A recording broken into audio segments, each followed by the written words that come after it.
Today on this episode of the After the Timeout podcast, we are joined by University of Wyoming head women's basketball coach Heather Ezell. We talked to Coach Ezell about her transition to the head coaching role, perimeter play, and get to know a little bit about her Cowgirls program. As always, thanks for listening to the After the Timeout podcast.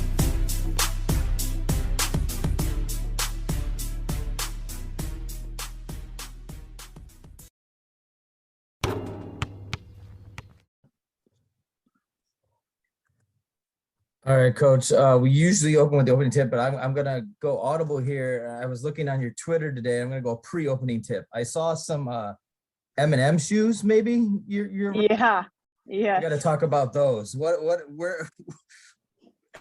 Obviously Adidas, but where they come from? What is it? Just you guys? You obviously Adidas school. You got hooked up with them, or yeah, M&M? Adidas school. I've never seen anything like them. I'm a shoe guy or a girl. I'm a shoe girl. Takes three of where us. I love everything. So I had actually found those through a couple different sites that I was like, man, I have to have those. They're brown and gold. They're perfect. And so I actually bought them probably like a month and a half ago. It just took that long for them to get here. And it worked out perfectly with everything else that was happening, that literally they arrived the Saturday after I got the job. And I was like, oh, I'm definitely bringing these out as kind of like that first little, I don't know, whatever you want to call it, something for getting going here. So it was perfect. Yeah, those are pretty slick. I saw those. Yeah. I gotta ask you about them because I've never seen anything like them. Yeah. All right, so the actual opening tip here. So you've obviously just taken over at Wyoming. Give us a little background on the program. What kind of see when we'll watch a game with some of your players coming back. And what will be the thing that you want to hang your head on at Wyoming? Yeah, well, just a little bit background. I've been here for 7 years. When I first got the job, I was under Joe Legursky, who was a longtime head coach. He spent 18 years at Wyoming. And then the associate head coach, Gerald Mattinson, got the job for the past 3 years. So it's been one of those that has been built with two guys, I'd say, for the past 20 years. And they were able to really lay the groundwork on everything we do. And I've just been lucky enough to learn under them and kind of be a sponge and soak it all in. So the one thing that we really hang our hat on is you're going to come out. If you come to a game, you're going to watch us. We're going to play hard. There's no doubt about that. That's the Wyoming tough is a real thing for us. And it's going to be one of those games where, yeah, there might only be 50 points scored because we're going to play defense. We're going to limit teams. They're not going to be able to run it up and down on us. They're going to have to work for every possession. And then we run a motion offense. So you're going to see basketball IQ kids that understand the game, that kind of can be able to read screens, make some different cuts and score as a team as much as, not so much as like one-on-one kind of things. So we wanted to get into, it's the off season and obviously, Todd and I like to do our homework on everybody. And sometimes I think some people laugh at the things we notice when we do our homework. But we did notice you were a very good shooter. Still are a very good shooter. I shouldn't say were. But, we wanted to break down somebody's shot. So let's say there's somebody that they just need to kind of build their shot up a little bit. Maybe you're a high school coach, maybe you're a younger grades coach, maybe even a college freshman coming in. For you, what are 3 things you're looking for to create a consistent jumper if you're developing a player's shot? I think the point that you just even used, consistent. I think all of your fundamental part of your shot has to be consistent every time. It can't be that it's constantly changing with every shot you take. Making sure that, when you catch the ball, you're getting your elbow under it. All of those things are consistent every time. I'm not going to say that there's a perfect way to shoot it. Everybody shoots it a little bit different. And as long as it works for you and you're consistent with it, then that's when we can start growing that shot. So I'd say 1 is the consistent fundamentals of your shot. Second one is actually understanding what is a good shot. It changes for each player, but understanding what a good shot is makes you a really good shooter. And you're not taking shots that maybe you are not capable of shooting. And the more that you can be able to figure out which shot is the best, then the more success you're going to have. And then that grows your game, where some of those shots that maybe weren't good for you at the beginning now become good for you and great shots by the end of your career. And so understanding that part. And then I'd say what we always talk about is, quality over quantity. It's not about coming in the gym and shooting 1,000 shots. Are they good shots? Are they actual game-like shots? Or are you just sitting there, kind of half going and spin the ball to yourself and barely, really put in the work? Making sure, I don't care if it was 200 shots instead of 1,000. If those 200 shots are really quality shots, now we're going to be able to create a really good shooter. So I just wanted to follow up on, for you, within your offense, I'm a motion guy myself as well. For you, are there any shots that you don't really like to see? I know a lot of coaches will talk about long twos or jumpers from specific areas. Are there any kind of jumpers or shots in your offense that you want to try to get away from? And then are there any specific shots, whether it be corner threes, shots from the rim, that you're looking for? Yeah, I mean, I always say the worst shot in basketball is a toe on the 3-point line. So I guess that would be the worst shot if you're going to talk about it. But the one thing I think the women's game has lost a little bit is that mid-range jumper, being able to shoot the mid-range either off the bounce or even just coming off of a curl, being able to hit the mid-range. So I actually really love that shot, but I would like for it to get back into the game more and for kids to work on it more. I think everybody just runs to that 3-point line now, and we just shoot those as opposed to working on that mid-range. I think the other shots that I know aren't successful in our offense are ones that are created one-on-one. We are motion. So you coming off a screen, down screens, flare screens, whatever action those are really good shots, as opposed to I'm just going to start dribbling it and try and creating my own, because the rest of our kids don't know what you're doing then, and that creates bad shots for us. We're really good. I think the best shot within our motion or within our offense is what we even say kind of the next one, where our action creates some kind of action that we're putting the ball on the floor and we're driving baseline and we hit the drift pass and then we go next one, maybe at the top of the key. We always really go, good, better, best, where, was it a good shot in the corner? It could have been, but maybe that next pass made was a better shot, but the best pass or the best shot was that final pass to that kid that was coming all the way around. So we get a lot of good success with those kind of actions where we're in our motion and being able to move the ball like that. So I want to, before I get into, I want to talk about like point guard play here in a second, but okay. I think something interesting you said is shot selection. And I wanted to talk to you about how to help players realize what a good shot is for them, right? Because I think that might be part, right? Absolutely. You're getting players that were the best at their school, best in their area. And a lot of times, hey, that's a good shot for you, Yeah. So getting to your level, how do you help players, whether it's analytics, whether it's percentage, whatever it may be, is, hey, this is a good shot for you at this time, and then we can work on this next shot going forward. Yeah, I think the big thing we do a lot of 4-on-4 motion action stuff, where we're just playing it, and that's where we're really starting to break that stuff down and being able to teach the freshmen especially, or any new kid into our system early. So it happens really quick. There's some kind of action that happens and the kid takes this shot and we're going, yeah, but did you see what you had to your right? And they're going, no, I had a shot. And we're like, I know, but you're the person that ended up coming at you came from the person to your right who was wide open. You're shooting a contested shot. They would have had a wide open shot. And going and figuring that out for them is always the biggest one. And it takes them a couple times, and they're always like shell shocked when you first say it, like, hey, that actually wasn't a great shot. And they're going, but I was open. I'm like, yeah, but there was a better one.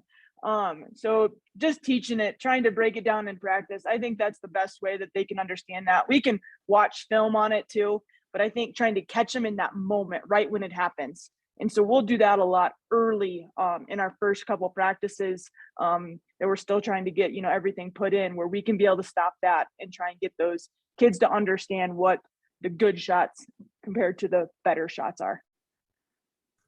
Yeah, that's probably, I would guess, a function of college level defensive rotations and Yep. Well, right. Then maybe in high school that's open, right? It might be correct. Open quite a bit. So yeah, that might be the best shot. Yeah. Right. So all right, I want to go to point guard play a little bit. Obviously you're very good at developing perimeter players. So when you're working with a point guard or a primary ball handler, what things do you want them to know how to do? Like, what are you looking to teach them? And then second part of the question is, an elite guard, what things should they be able to see on the floor? What things do elite guards see on the floor? We talk about, especially in our point guard position, of understanding where, if we're going to run even a set or motion, where's the best entry point for that? Who is the best person to go to that starts that play that's going to end up getting that back screen 3 screens later? So being able to think ahead of it. I always think that's big. We have a freshman point guard right now that I'm trying to, okay, if we're going to run this play, who would we be running for and why? And trying to constantly ask that information. So they're sitting there and going, thinking about it, not just, hey, yep, we're running go, and I don't really know why.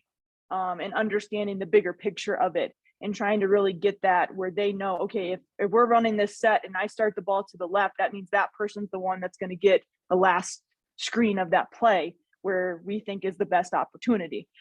So trying to think above that. And that's what I think for guards in general, especially in our league and then in motion, is being able to see a few things before they happen. Hey, understand I'm always a play ahead. We talk about it a bunch and it takes a little bit to understand it, but when you're going, where did that defender that stopped you come from? And being able to see it early. It's not, hey, that they're right in front of me. Just a step could be all it is, that now somebody else is open. And understanding then that just takes that little bit of a moment where, hey, you've got to know immediately where did that person come from, because that's where the pass needs to go. All right, so you peaked something, because this is something I'm looking at least high school wise, right? You talk about entering to a certain side, right or left. Is that something you look at in your own tendencies or team's tendencies, right? Hey, this team always enters to the right. Because I feel like if you look at a typical high school game, most teams are right. Obviously, college is probably a little bit different, but at the same time, you talk about point guard play, maybe a young point guard, they're so used to my dominant hand. Is that something you guys are looking at, being conscious of, maybe looking at for other teams that you play? Yeah, I'd say more scouting. We notice it a bunch. We'll go, hey, they're going to run this set and always start to the right. It might look similar, but if it goes to the right, this is what's coming, as opposed to if it goes a different direction. We try and really balance out, and it's something we push from the beginning of, hey, bringing it up either side and understanding, where your personnel is on the court, that I might be bringing up the right side, but I need to change because you know what? The person that I need the ball in their hands is on the left side, and I got to get that to them so they have that first opportunity within motion or whatnot. So just kind of getting that understand where, hey, yeah, I can't consistently only bring it up the right side, and we always start our actions, whether it's set or motion, that way, because teams do start to scout it. We know we do, so we try and even that out as much as we can. Now you got me thinking about all kinds of follow-ups, but I will go into a little bit more of the end of a game, because I always think this is interesting for any of the guests we ask. There's a game, you may win by 1, you lose by 1, regardless of the score. For you, what are some keys you look for at the end of the game, whether it's statistics or analytics or film or, maybe another metric that that your team played well versus your team played poorly? Because, let's be honest, as coaches, there's times we win when we're like, you know what, my team didn't play well. And there's times we lose, and like, no, everybody else might think it was a loss, but we actually did play well. So for you, what are those things? I think one of the biggest things that we look at, obviously, our defense is what's key for us. So did we hold them under their average still? Is that something where we were still able to, if they're a team that averages 75 points, were they under 70? Then I think we did what we were supposed to on the defensive end. And we got to be happy with that part. When you look at the offensive end for us, what is our assists? Our assists to field goals made. If we're high assists, then we know that we're running motion well. If we're a low assist to our field goals made, that means we were playing a lot of one-on-one, and that means we got out of our system. And that usually can tell a lot right there. So if I'm saying if we had a high assist to field goals and we still lost, and we still ran really good motion, and I can't be too mad about that. We just didn't get some plays, I guess, whenever it happened, if it was at the end or whatnot, to go down. We always know if we're, how focused we are is our free throw percentage. If they're coming in and we're end up being under 60%, we kind of know, hey, our focus wasn't there. Those are some of the pieces that we really look at. I'd say those three main things. All right, so I guess we're gonna maybe foresee the future here a little bit, but based on your experience as an assistant too, I'll tweak this question a little bit. Obviously, you just took over. You maybe have to hire an assistant, you maybe not. But when you were going through the experience, and then now taking your experiences to when you have to hire an assistant and fill out your staff, what are some of the things you're looking for? Is it, does it help to have someone recommendations? What's important for you in an assistant? Yeah, I think to start for me from the beginning was, obviously first time head coach. I want someone with an experience, and especially I want somebody with that head coaching experience. I want someone that understands where I am and, what has sat in this seat before. So really not looking, hey, bring somebody in with only a couple years experience and having to teach them as well. And I'm still trying to learn in this position too. So experience has been huge. Something I've really looked at with that hire. I think trusting somebody is huge. That would be if that's not 1A, it's 1B right there with the experience pieces. Being able to trust that person that, hey, when you ask them, questions, they're going to give you an honest answer. You can be able to say, hey, I might have to run out during this. Can you guys run this practice or this section or whatever, and trust that they're going to get it done, and that it's going to be smooth. So those are two big things for me that I'm really looking forward to hiring somebody.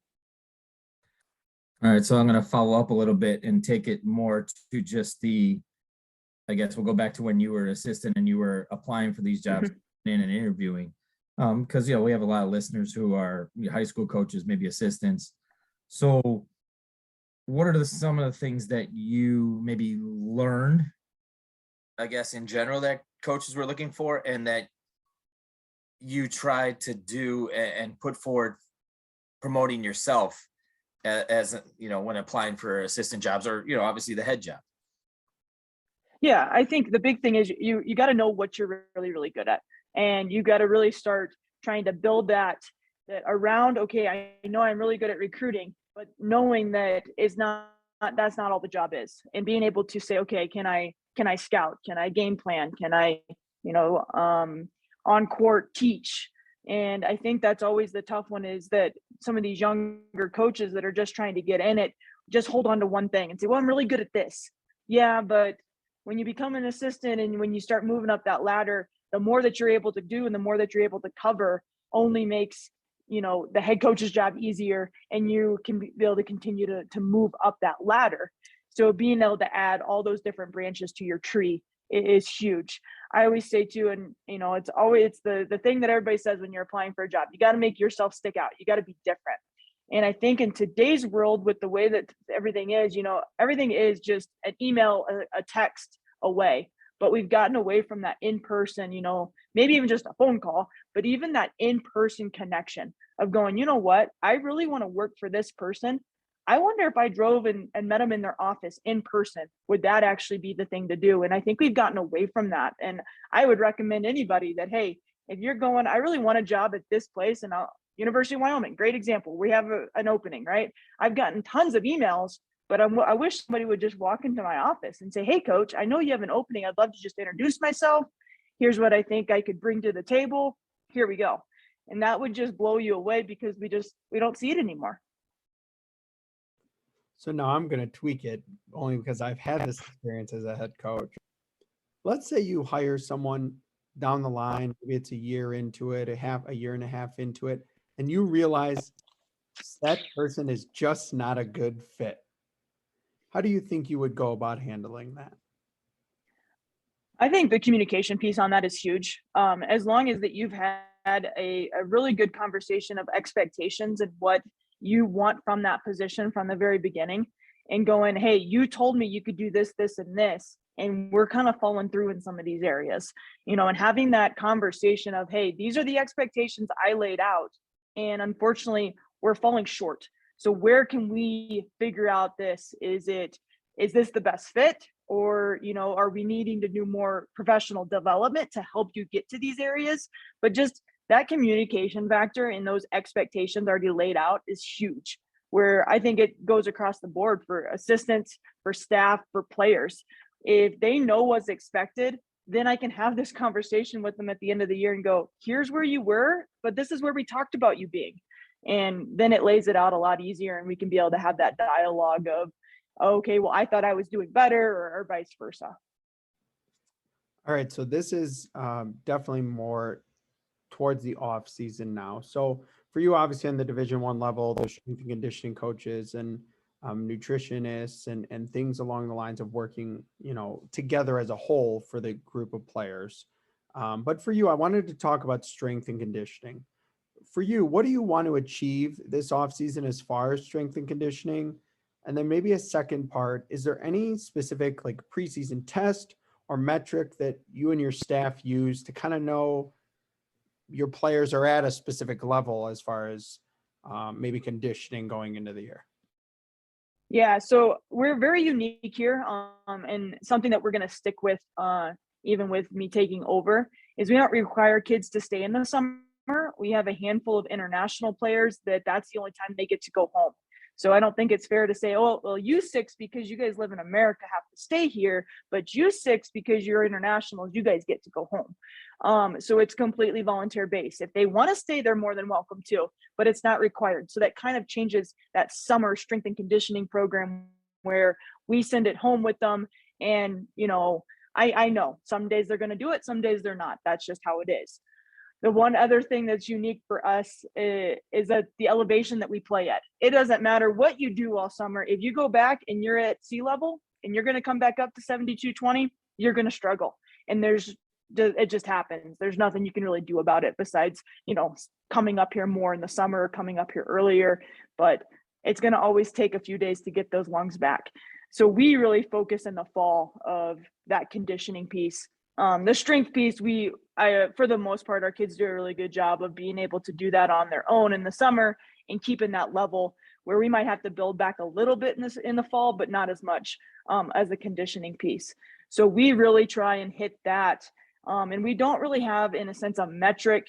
We haven't in the past. We might add something in. I haven't really completely nailed that down just yet, but it's an obvious struggle. And when we start getting into practice, where they're at, and just trying to get as much of that conditioning in for the 4 weeks that we have, or whatever it might be when they first get back in the fall, and getting them down on the court and just trying to get as much conditioning as we can with our strength and conditioning coach is always our biggest struggle, to be honest, and something we continue to work on every year. All right, so I want to move into and obviously you've been in the same program, you've talked about running kind of the same stuff, but you obviously have ideas and things you want to do. So and obviously you're in the first parts of this process, but how have you gone about starting to find recruits that fit your program? Maybe attributes, size, et cetera, because every coach has different things, and maybe you want to tweak that a little bit to make it more of your own. Yeah, I think right now we just talked about those kids that, play hard no matter what score is, where, if it's playing with their high school team, their summer team, but just that playing hard aspect. And then the big thing that I look at is, can kids make an impact without the ball in their hands? If they can be able to make an impact on the game without the ball in their hands, they're going to be successful in our program, because that means they understand the game. Their basketball IQ is higher. They're getting a little bit more of the movement without the ball, understanding how to read screens, things of that nature, which then translates for our motion really, really well. So if I go to a game and a kid has the ball in her hands, for 35 minutes, they're probably not the ones that they're going to be the most successful at our program. It's the one that's off the ball, that's coming off a screen and doing some different things that we really look at and try and focus in on. So interesting. I just have an interesting follow-up, because when you were talking about the international flavor to your recruiting, Yep. Well, it really made me think as I counted your roster, and almost half of it is from out of the country.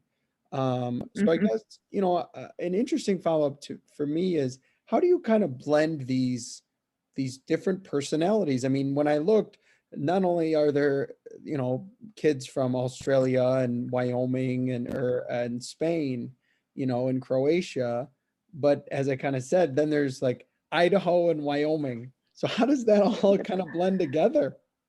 It's crazy. I think kids are so, I don't know, resilient these days, where I give them so much credit for international kids to be able to travel all the way over here, and spend 8 months and not being able to go home.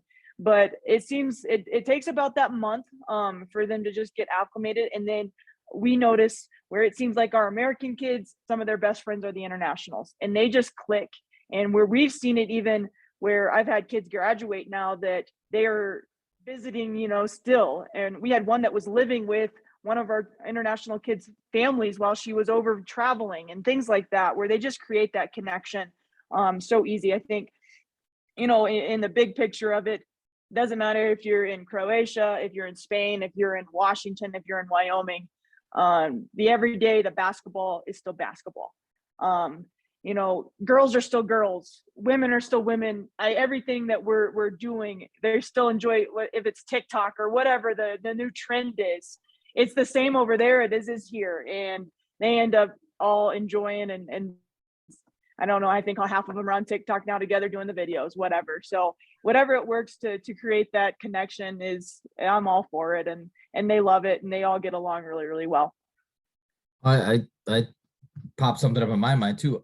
I guess, and it's no disrespect to Wyoming, but like, you wouldn't think of the international pipeline going to Wyoming. I mean, there's a lot of international players in that, but how did you guys develop that? And how did you guys, obviously I'm sure it's probably a couple years down the road, beforehand, but yeah, what are some of the things you guys have done for that? Because that's really cool. Yeah, when I first got the job 7 years ago here, we had another assistant coach that was all he did. He was very international. He was from over there, and so he had all kinds of connections.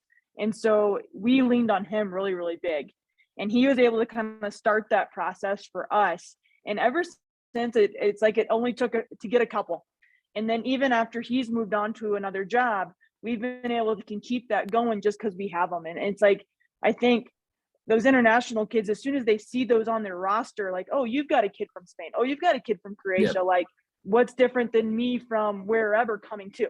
Yeah. And they just kind of understand that, hey, we've got that, blend going already, and that we understand how it goes, I guess. So it just has created that pipeline that's is gratefully stayed with us. That's actually really cool. You just never know, right? Never know what connections and who you Right. have. That's awesome. Yep. All right. So I'm going to take this question two ways, only because now I know Okay. your love of shoes, like mine and Todd's love of shoes. So we're going to take this two ways. First, we're going to talk about maybe just your overall coaching style as far as maybe demeanor during a game, in that way of your style. Yeah, I think I'm definitely one of those, like, I like the teaching aspect of coaching. So instead of yelling and screaming at a kid because they made a turnover or a bad shot or whatever, it's that next free throw or that next dead ball where you're able to grab one. You're going, hey, I know you took that shot. We know it wasn't very good, but here's where we can fix this. Where's where we can get better, and kind of just more of that coaching, teaching aspect as it is. The kid knows they messed up. I don't need to call that out. So I'm going to be more of that, like, here's what we can do next time, or here's what I've seen. Maybe try this, look at this, more of that coaching, teaching aspect, as opposed to maybe that, okay, I'm going to yell at you because you made a mistake. All right. And my follow-up now is, what do you think your in-game apparel is going to look like, Coach? This is a very serious question. Like, what are we thinking about? It's changed a little bit. The It standards has. since It COVID. has. So what So route are you going to go? I have about 3 closets in my house that are full of shoes. And that ranges from about everything. So I have a closet that's dedicated just to heels, and I love my heels, and I have every color of heels. So I still am going to have those just as much, but especially with the change of, hey, we can wear pullovers and things of that nature. That's when the tennis shoes are going to come back out, and being able to use some different ones. I got some Lego ones that are from Adidas. I got the M&M's ones. I got a handful of different ones that way. So being able to sprinkle those in is going to be one of those where I think maybe home games, if we're dressing up, I'll be wearing heels. If it's road games and we're wearing pullovers, I'm going to pull out the tennis shoes. So. Yeah, if you got a long road trip, you might want to go out the tennis shoes, right? Exactly. I'm starting to really get into, like, Under Armour makes like a dressy gym shoe now. I'm really starting to get into them. I like them. I bought some baby blue ones. They're very nice. Yep. I gotta go with the Jordans. That's my jam. Understandable. That's my jam, but I do love right now the Adidas, the Stan Smiths, because they come out with everything and you can wear those with about anything too. So Yes. yeah, if I was gonna go Adidas, I'd go the old school, like the OG Adidas, originals, the three stripe, originals. yeah. Yeah. Those were awesome. Those were good. Right. Those were. I remember back in the day when you could change out the 3-stripe color. You had the little thing you could slide in. You're right. That was when you thought you were pretty cool too. Exactly, right. All right, so I wanted to get into, and this is a pretty prevalent topic, especially in college basketball. I think it filters down. It's filtering down to high school now. I guess first of all, the short-term effect of the player and coaching movement, right? The transfer portal. Mm-hmm. I mean, I think I just saw today there was like four or five coaches hired somewhere else. So the short-term effect of that, and then what do you think the long-term effect is going to be? Yeah, I think basketball in general. Yeah, I think right now the transfer portal, it's still got so many things that I think people are still trying to figure out about it. It's still new, it's still whatever, but I think it is the point of there's always going to be those kids that, and I mean, coaches do it too. Things are always going to be better. The grass is going to be greener on the other side. And the long-term effect of that is that kids are going to start realizing that's not, and they're going to start talking to friends that have done this and they're going, actually, it wasn't a great move. So short-term, we're all going to say, oh yeah, grass is greener on the other side. We're all going to do it. We're going to do it. But then in the long term of that, now the trickle down of, hey, you know what, this wasn't a good move, or I ended up with nothing, is going to start to happen more and more and more because of the amount of kids that are in. It's going to be unfortunate because there's going to be a lot of players coming up next year that don't have a spot and that are going to be, either retiring early or, walking on or doing something they didn't really want to do because they, changed their mind and went into the portal hoping that someday are going to get something better, and there's just nothing out there. I think it'll affect, unfortunately, high school players at times because we've got so many that go, hey, you know what? I can get a kid from the portal that has 1 year of college experience, and 1 year of college experience is better than the 4-year high school kid that has 0 experience. And that's going to be the other one where I think it's going to hurt some of the long-term, being able to build a team. It's going to be not that it's going to turn into the men where they can, the one and dones and things of that, but it's going to start turning that way where you're going, we're not building 4-year kids anymore. Well, yeah. I mean, you even got now kids who are playing the 6th year. I've seen that. Yeah. Yes. Which is rightfully so because of the COVID year and all that. Yeah. But, COVID. That also just filters down, right? It's one less spot for a kid. Yeah. I don't think everybody understands, with the COVID exception now, and you're getting a bonus year. So this year you could have had more than 15 scholarship players. The NCAA allowed it where, okay, if you wanted to keep your seniors for their COVID year, you could have had 17, 18. Well, it goes back to 15 this year. We don't get that extra no matter what.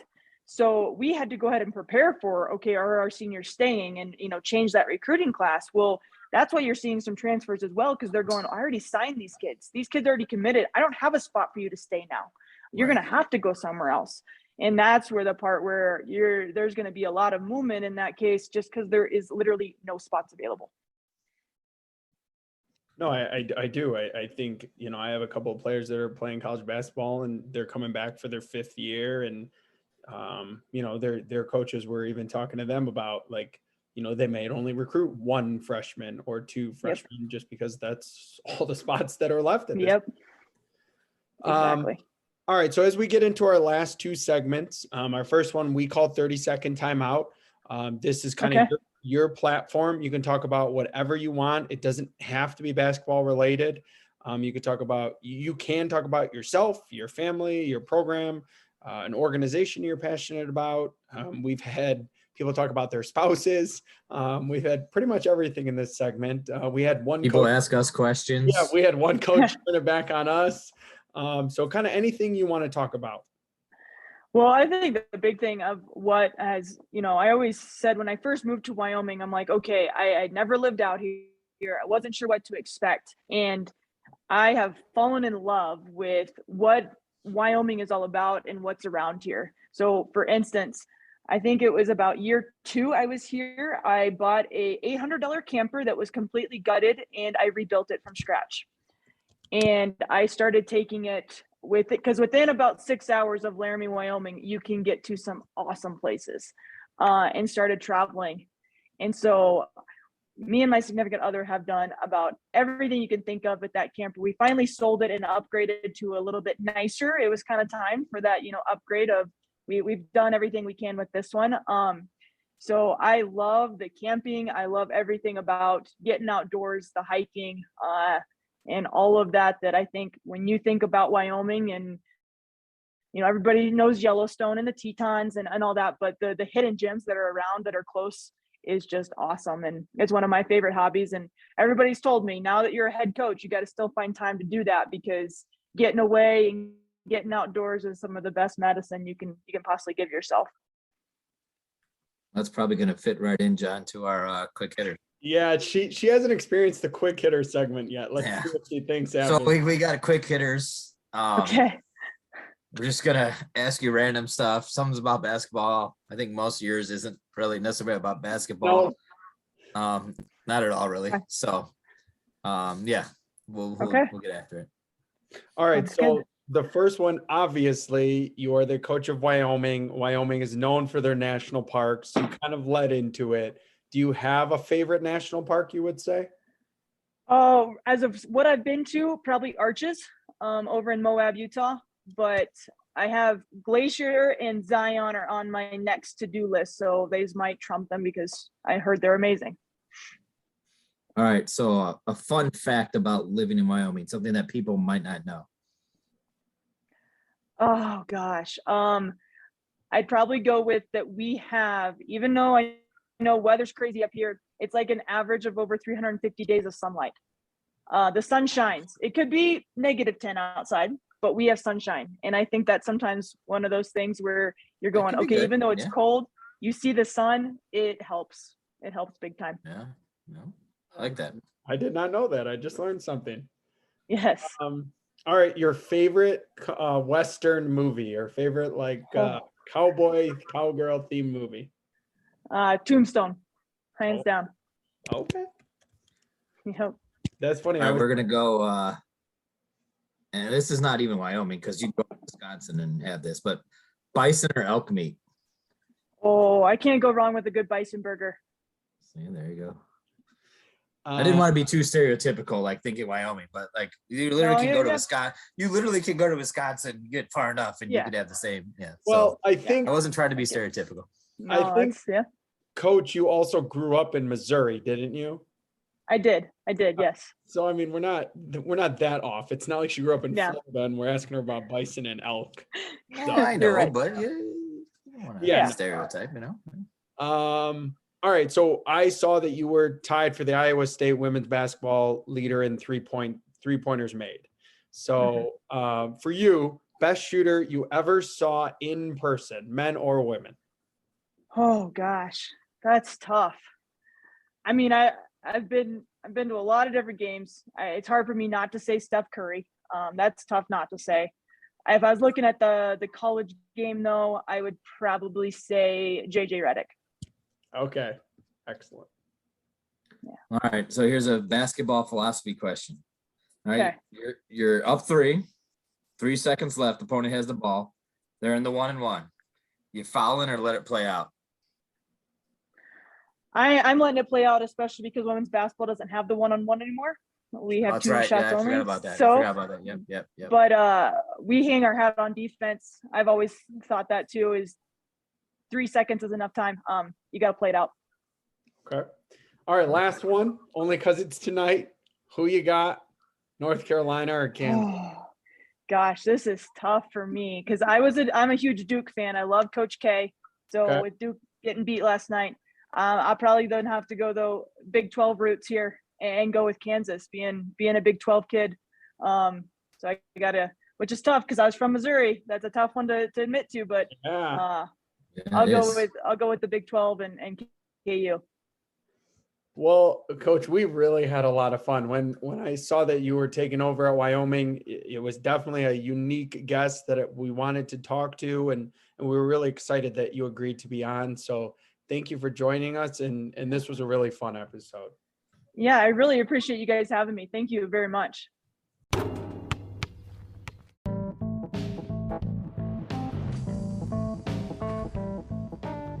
Thank you for listening to another episode of the After the Timeout podcast, hosted by Todd Ezell and Jon Plicki. For more show content and upcoming episodes, follow us on Twitter at After the Timeout, or subscribe to our podcast for upcoming episodes. For show inquiries, you can email us at afterthetimeout@gmail.com. You can find all of our previous episodes on Anchor, Spotify, Breaker, Radio Public, Pocket Casts, Google Podcasts, and Apple Podcasts by searching After the Timeout. We appreciate you listening. Tune in next time for more coaching content in game, out of the game, and anything in between.